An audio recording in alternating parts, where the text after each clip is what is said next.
Operation Domination is underway.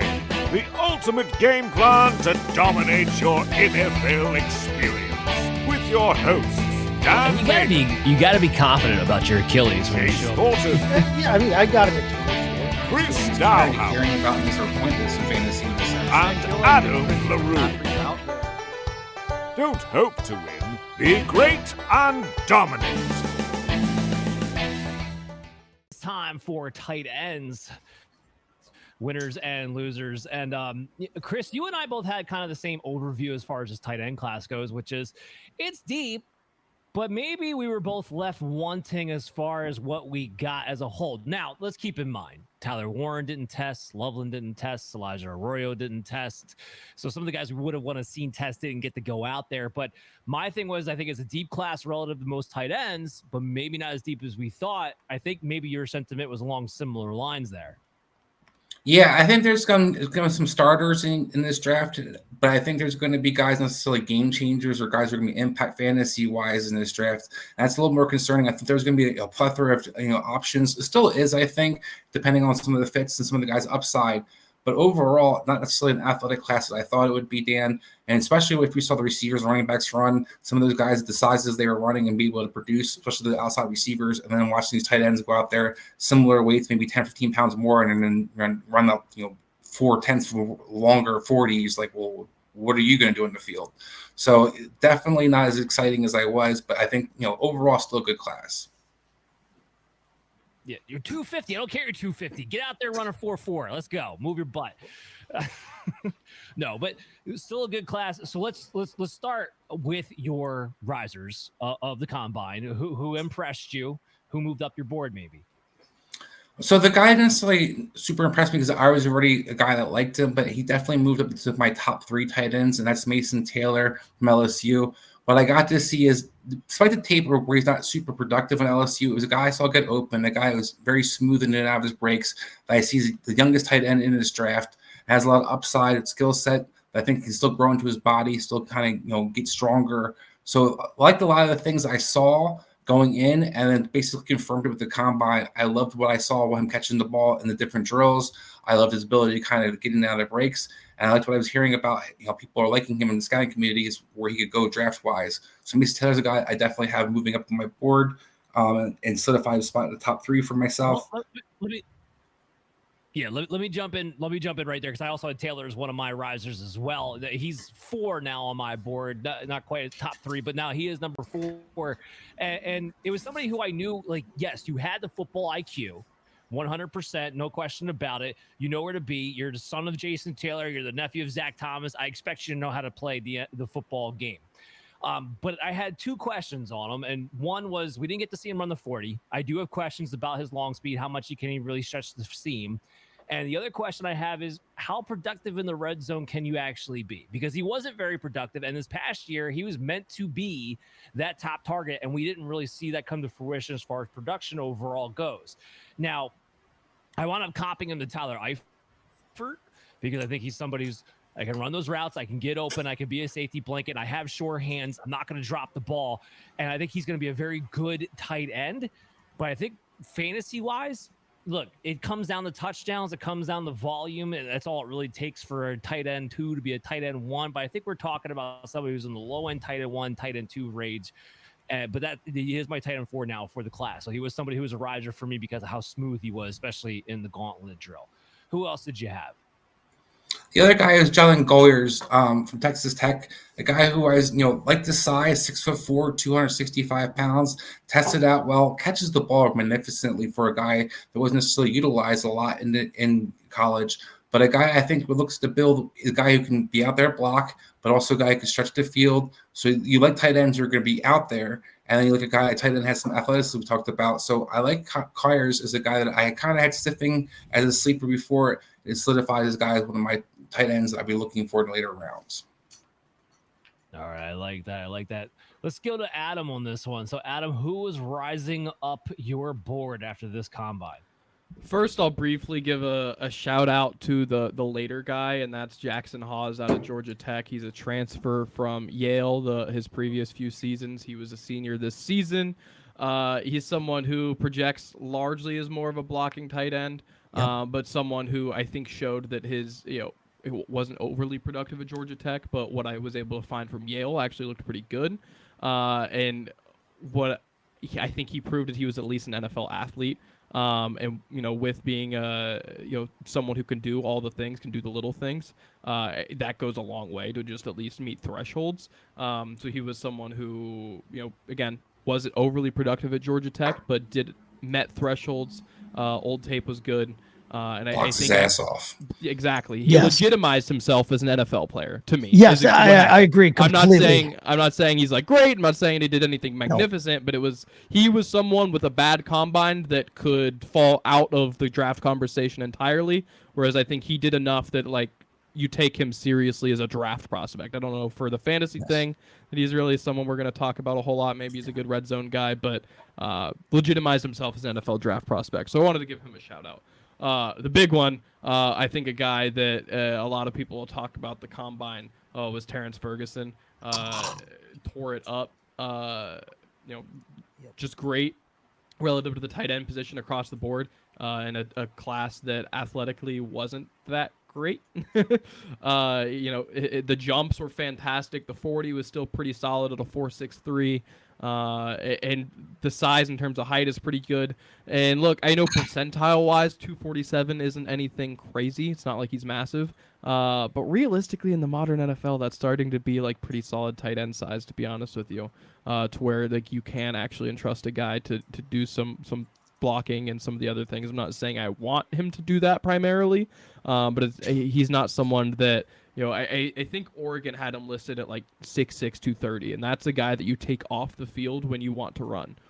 At 6'5", 247, look, am I bringing him in when I'm running? No. But am I taking him off when I'm running? Also, no, probably, to be honest with you. I think that you can at least develop him as a blocker enough to where you're not necessarily dying to take him off the field.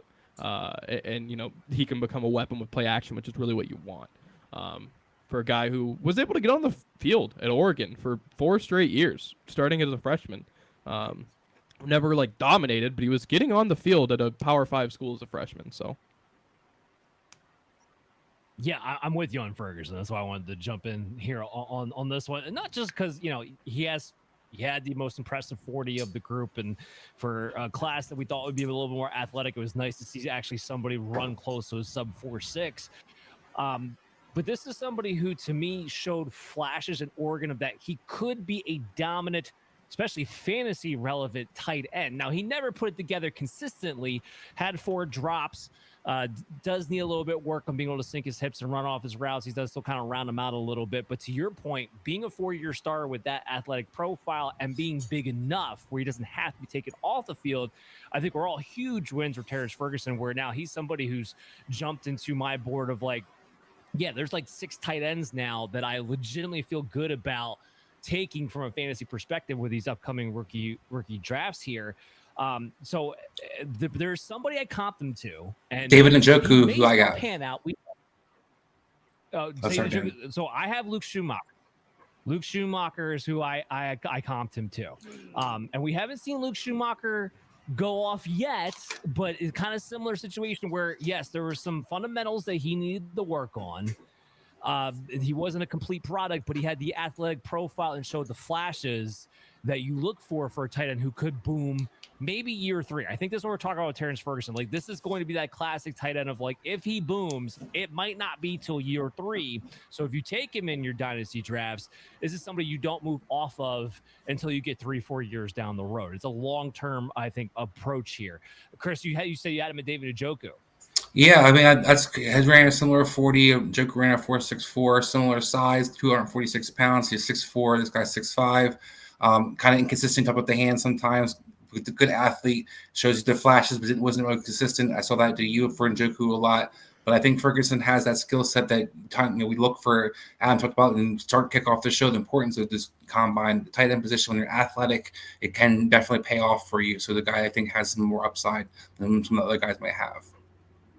Who else you got? That's my two risers I had for my tight ends I gave you. Okay. Chase, who did you have as a riser for this one? Yeah, no, I'm going to agree with everything that's been said. I had Taylor and Ferguson. I don't know if Ferguson is the chief like Njoku. I don't know if he's going to burn his face off and play the exact same week. But he moved well. He caught well. He had a really nice 40, obviously, but then he had a good 10-yard split as well. I think he's going to get off the line well. I like Terrance Ferguson and what he showed this weekend. And then, Taylor, same way.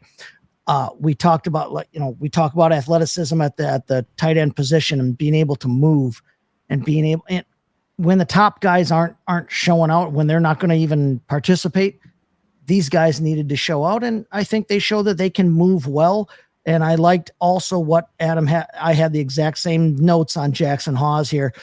He was already maybe the best blocker in the entire class at the tight end position, but he showed he's an NFL caliber athlete as well, to where you don't have to feel like you can't use him as a receiver in the NFL here too. So Taylor, Ferguson, Hawes, those were the three guys that I had my eye on there, because we couldn't have our eyes on Warren and Loveland and Arroyo. Yeah, they really need to figure out a way to make it mandatory for these guys to do the combine. I know you can't really do that, but they really need to figure out a way, because it gets really disappointing when you see these top guys. You're a tight end prospect for the NFL.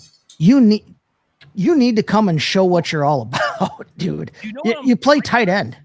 Come show us what you can do. This is starting to turn to the NBA slam dunk contest, where none of the actual good players start to show up for this thing. No, I need this. I need this data. You need to make sure this happens. Mm-hmm. So, Chase, since we keep stealing your guys, and I'm going to leave all of us up here because I think I know what answer you're going to use. But who is your faller at the time?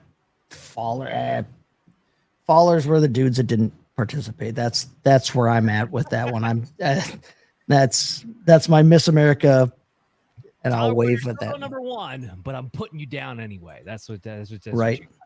Well, I'll put this out there because I know me, Adam, and Chris all answered the same way. And there's really only one true answer to this, and that's Gunnar Helm. Because this is somebody who's being talked about as a potential top 5 tight end, not just in NFL, but possibly in fantasy circles. And then he ran slower than my grandmother. So that really put a lot. I'll go to Chris on this one actually first, because Chris, I know you were high on Gunnar Helm pre-combine. So where are you at now?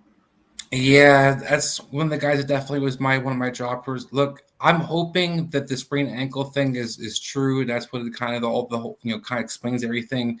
Because not only was the 40 bad, everything looked slow. I mean, everything looked slow. He had my dad bod out there. He didn't look healthy and explosive. There were a lot of things. I was like, whoa, this is not what I saw on tape. Gunnar Helm's a guy who has to be able to threaten with the ball in his hands, has to be able to stretch the seams. If running a 4.84 ain't going to get you there, isn't a guy necessarily who's going to be I expected to be a high-end athlete, but a guy that had to be a competent athlete. And compared to the rest of the class, definitely tanked out there. Like I said, hope it was all the ankle thing. Hopefully, don't know what the dad bod thing was all about, but hopefully gets fixed by pro day. But Gunnar Helm was a guy that I had, still has some hope for. Guy who I think has great tape, but a guy that I had to question: are you a guy who's just going to catch the ball and fall down? And you guys know where I fall on those guys. They don't last long in this league. These guys are get tired of throwing you the ball. See, but that's why I didn't have him as a faller, though, because if he sprained his ankle on the false start, like is being reported, he still went through every drill. He nutted up, he manned up, and he gutted it out. And I think that if that's true, and then if he has a pro day that shows that, I am faster than that, and I am quicker than that, and I can move when I'm not hobbled on one leg, then that shows something to NFL teams, especially at a position where toughness is a premium at tight end. So that's why I didn't have him as a faller, because dude gutted it out from the reporting that we're seeing right now. No, that could be fair. Go ahead, Adam. No doubt. I don't disagree with that. On my post-combine board, he has fallen. I'm eagerly awaiting his pro day because I do want to see, like Chris said, like Chase said, I'm not killing off the idea that he is still really good and it was just the ankle injury. But boy, oh boy, if you get a 30-inch vertical at 240 pounds, you are not an NFL athlete. I'm more concerned about the vert than I am the 40, and the 40's bad. Like, that's putrid. Like, there's people at the local gym that are getting a 30-inch vert, to be honest with you. Like, that's the level of bad that we're talking about here. And for a guy who I agree, I loved his tape. For a guy with 1 year of production, I need it to be real.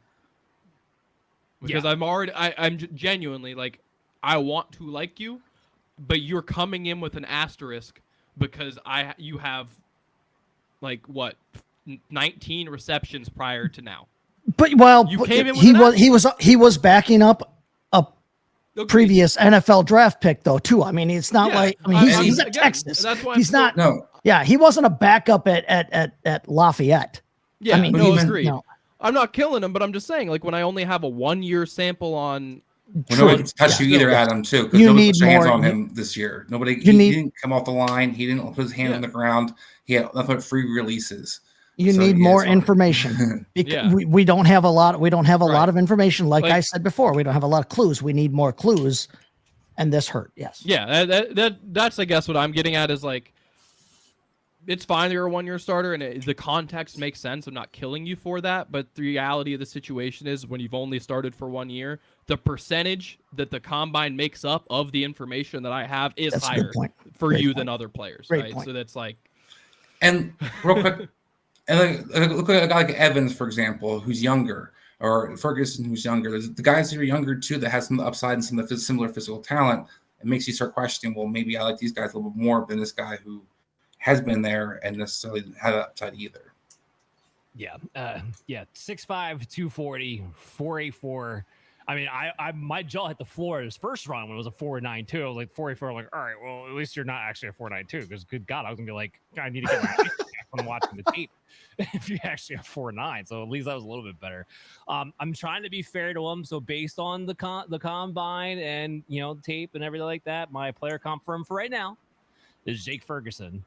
On the Dallas Cowboys. Yeah. That's kind of what we're looking at unless something else changes in this. That's program. A usable fantasy piece though. Hey Chase, can I give you a throwback?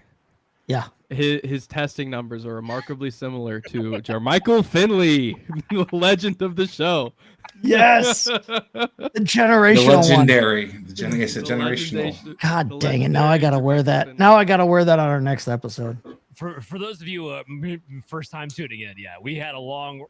I think we had Pat Fitzmaurice on. I think it was no. It wasn't. It wasn't Pat. It was frick. Who was it? We had a really big time guest on. And Chase goes, generational talent, Jermichael Finley, and wasn't joking. Said it serious.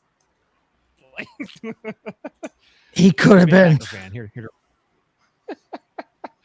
Well, that's going to do it for today's show. Hope you enjoyed the podcast. So we're going to be doing more stuff like this. Check out, we're going to have our videos out there on YouTube.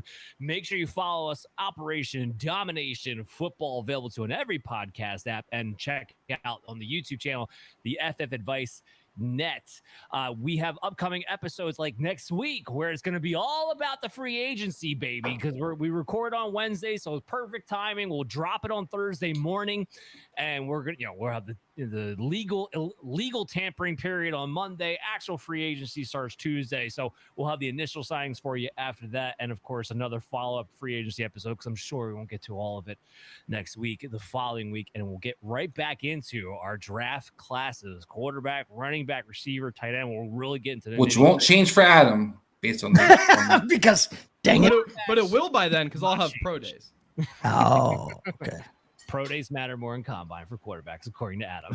Not for quarterbacks. When they friendly stopwatches. Yeah, friendly stopwatches and familiar receivers count. Well, look, when nobody does anything at the fucking combine, then I have to do pro days. It's you ain't lying. Just add on that 0.5 of a second to whatever 40 time you get, though. All right, so we'll see you guys next week. Tune back in. Hey there. I want to thank you for watching Operation Domination today. And if you're enjoying the show, there are some ways you can help support us. You can go to podchaser.com/Operation Domination and leave us a 5-star review. And you can do this on any podcast platform or on our YouTube page when you go to @FF Advice Network. This completely helps out the show be able to grow, and also leave us comments to let us know how we can curtail the show to you, because you are the most important member of the show. So again, go to podchaser.com/Operation Domination to leave a 5-star review and leave a comment wherever you listen or watch the show, and we'll help better serve you.